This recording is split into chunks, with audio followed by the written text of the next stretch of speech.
look back on a toxic relationship and think, what could my first red flag have been? Could it have been on our third date when he pointed out his ex-girlfriend at the bar and said, I could never forget that ass? Or maybe it was later that week when he asked me to role play husband and wife with him. Maybe it was when that very ex-girlfriend expressed concern and worry for me.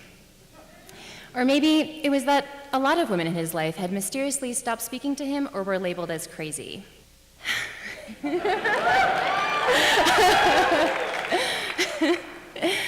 I could have made a really beautiful red dress out of all the red flags I was receiving, but I didn't. And even throughout the year we dated, as he slowly started to insult the things I loved, break my boundaries, tell me to be quiet, tell me that all women were too much, I still stayed. Why? For context, I lived in Boulder for 11 years. I'm privileged, educated, I host Friendsgivings, and host things on women's sexual empowerment. Before meeting this person, I consciously uncoupled with my partner of 4 years. We led a conscious communication talk at Boulder Startup Week, and we even, hold on to your seats, I'm about to out-Boulder myself, held a relationship completion brunch. Our friends gathered for frittatas to grieve and celebrate us. So I didn't think I could get stuck in something so toxic. But as I later discovered through research in neurobiology and talking to those who knew the signs, I was involved in narcissistic abuse, an invisible abuse that is structured through positive and negative reinforcement to form trauma bonds. If you've ever felt like you can't quite put your finger on what feels off about a relationship, that you feel some mixture of terrible and in love and anxious and high when you're with them, you might know what I'm talking about. And neuroscience can explain why we keep going back to something that's insidiously abusive. If you think you might be dealing with a narcissist, there are 3 phases to look for.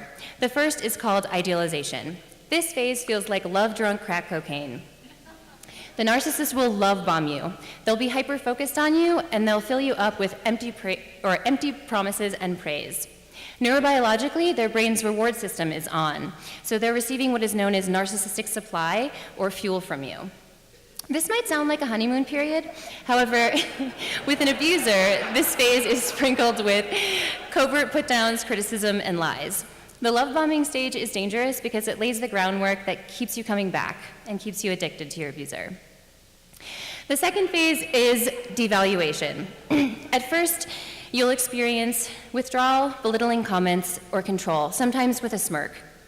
After time passes, gaslighting, blame shifting, and cruelty become commonplace and obvious. You'll also experience an abuser favorite, triangulation, or bringing others into the dynamic, whether they be friend, foe, or complete stranger. It's used to confuse and create drama and enable victims to doubt the reality of their abuse. The final phase, the third phase, is discard. At this point, your body may be experiencing sickness or injury as this abuse has an effect on the entire system. The narcissist will devalue you continually. You know, it would be great if this happened just once, but these cycles are connected by what is called hoovering, in which the narcissist claims an emergency, returns to love bombing, or blames his childhood wounds. This abuse cycle creates trauma bonds, which are biochemical, a cocktail of neurotransmitters and hormones that keep you addicted to an abuser. The more you engage, the harder it is to leave, and your brain actually starts shifting its neurochemistry to survive. It's not weakness or victimhood, it's chemical bonds. I felt so much shame and anger, yet still struggled to leave him. And that was the hardest part. I stopped being able to trust myself to keep myself safe.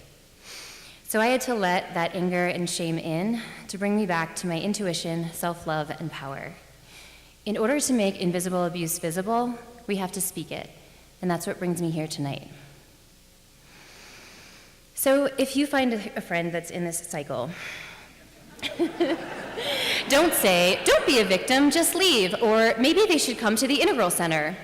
Say, I love you, I support you, I'm here. Your friend needs to know that someone believes their experience.